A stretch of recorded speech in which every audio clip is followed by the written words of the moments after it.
দক্ষিণ এশিয়ার দুই চিরপ্রতিদ্বন্দ্বী রাষ্ট্র ভারত ও পাকিস্তান দশকের পর দশক ধরে যুদ্ধ, সীমান্ত সংঘাত আর কূটনৈতিক বৈরিতার মধ্য দিয়েই এগিয়েছে তাদের সম্পর্ক।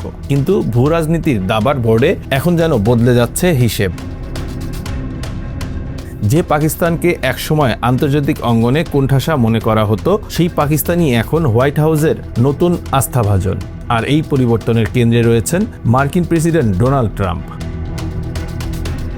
একসময় ট্রাম্প আর ভারতের প্রধানমন্ত্রী নরেন্দ্র মোদীর সম্পর্ক ছিল আলোচিত। হাউডি মোদি থেকে শুরু করে একাধিক যৌথ সমাবেশে দুই নেতাকে দেখা গেছে একই মঞ্চে। বিশ্লেষকরা তখন বলতেন ওয়াশিংটনে ভারতের প্রভাব আগের যে কোনো সময়ের চেয়ে শক্তিশালী। কিন্তু ট্রাম্প দ্বিতীয় মেয়াদে আসার পর সেই সমীকরণ বদলে গেছে নাটকীয়ভাবে। এখন ট্রাম্পের কূটনৈতিক বার্তায় বেশি জায়গা পাচ্ছেন পাকিস্তানের প্রধানমন্ত্রী শাহবাজ শরীফ এবং সেনাপ্রধান আসিফ মুনির। মার্কিন প্রশাসনের একাধিক বৈঠক এবং বিবৃতিতে পাকিস্তানের ভূমিকাকে ইতিবাচকভাবে তুলে ধরা হচ্ছে। বিশেষ করে মধ্যপ্রাচ্য ইস্যুতে ইসলামাবাদের কৌশলগত গুরুত্ব নতুন করে বেড়েছে। এই পরিবর্তনের পেছনে বড় কারণগুলোর একটি হলো ভূরাজনীতির নতুন বাস্তবতা। চীনকে মোকাবেলায় যুক্তরাষ্ট্র একসময় ভারতের উপর বেশি নির্ভর করলেও এখন ওয়াশিংটন বুঝতে পারছে আফগানিস্তান, ইরান, মধ্য এশিয়া এবং মুসলিম বিশ্বের সঙ্গে যোগাযোগ রক্ষায় পাকিস্তানকে পুরোপুরি উপেক্ষা করা সম্ভব নয়। বিশ্লেষকদের মতে ট্রাম্প প্রশাসন এখন এমন একটি ভারসাম্য নীতি অনুসরণ করেছে, যেখানে ভারতকে পুরোপুরি ছেড়ে না দিলেও পাকিস্তানকে আরও কৌশলগত অংশীদার হিসেবে পুনর্বাসন করা হচ্ছে।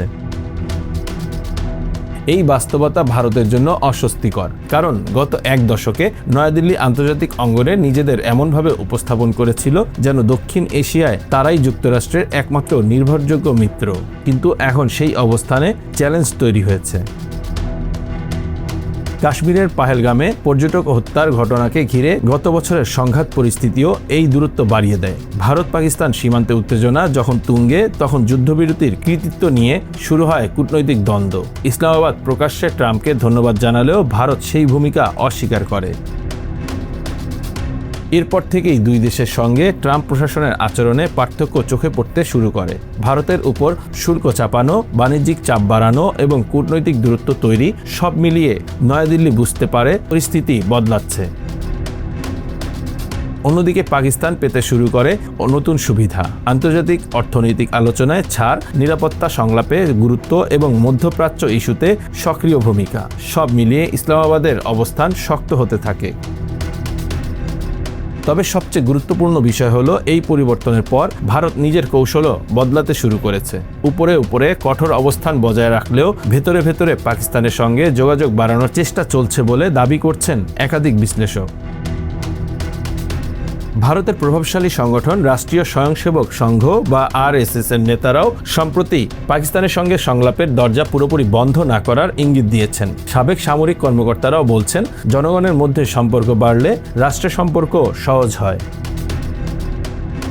বিশ্লেষকদের মতে এসব বক্তব্য আসলে রাজনৈতিক বার্তা, কারণ সরাসরি মোদী সরকার আলোচনার কথা বললে সেটিকে দুর্বলতা হিসেবে দেখা হতে পারে। তাই অবসরপ্রাপ্ত কর্মকর্তা, সামরিক বিশ্লেষক এবং মতাদর্শিক সংগঠনগুলোর মাধ্যমে সফট মেসেজ দেয়া হচ্ছে। এদিকে পাকিস্তানের ভেতরেও এই পরিবর্তনকে ইতিবাচকভাবে দেখা হচ্ছে। তবে ইসলামাবাদ এখনও সতর্ক, কারণ অতীতে বহুবার সংলাপের পরিবেশ তৈরি হলেও সীমান্ত উত্তেজনা বা সন্ত্রাসবাদ ইস্যুতে তা ভেঙে গেছে। সবচেয়ে বড় সমস্যা এখনও রয়ে গেছে কাশ্মীর এবং সিন্ধু পানি বণ্টন ইস্যু। দুই দেশের সেনাবাহিনীর বক্তব্যেও এখনও আক্রমণাত্মক সুর স্পষ্ট।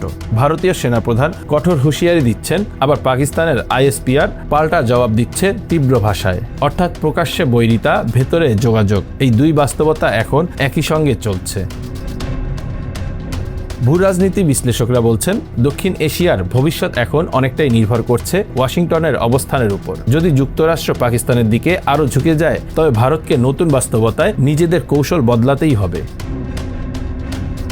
যদি ভারত পাকিস্তানের মধ্যে সত্যি গোপন সমঝোতার পথ তৈরি হয়, তবে সেটি দক্ষিণ এশিয়ার রাজনীতিতে বড় পরিবর্তনের সূচনা হতে পারে। তবে ইতিহাস বলছে ভারত ও পাকিস্তানের সম্পর্ক কখনোই সরল রেখায় এগোয় না। একদিকে আলোচনার টেবিল, অন্যদিকে সীমান্তে উত্তেজনা। একদিকে কূটনৈতিক হাসি, অন্যদিকে যুদ্ধের প্রস্তুতি। এই অঞ্চলের রাজনীতি তাই এখনও অনিশ্চয়তার দোলাচলে, আর সেই দোলাচলের মাঝেই নতুন করে লেখা হচ্ছে দক্ষিণ এশিয়ার ভূ রাজনীতির পরবর্তী অধ্যায়। Bangla affairs news desk.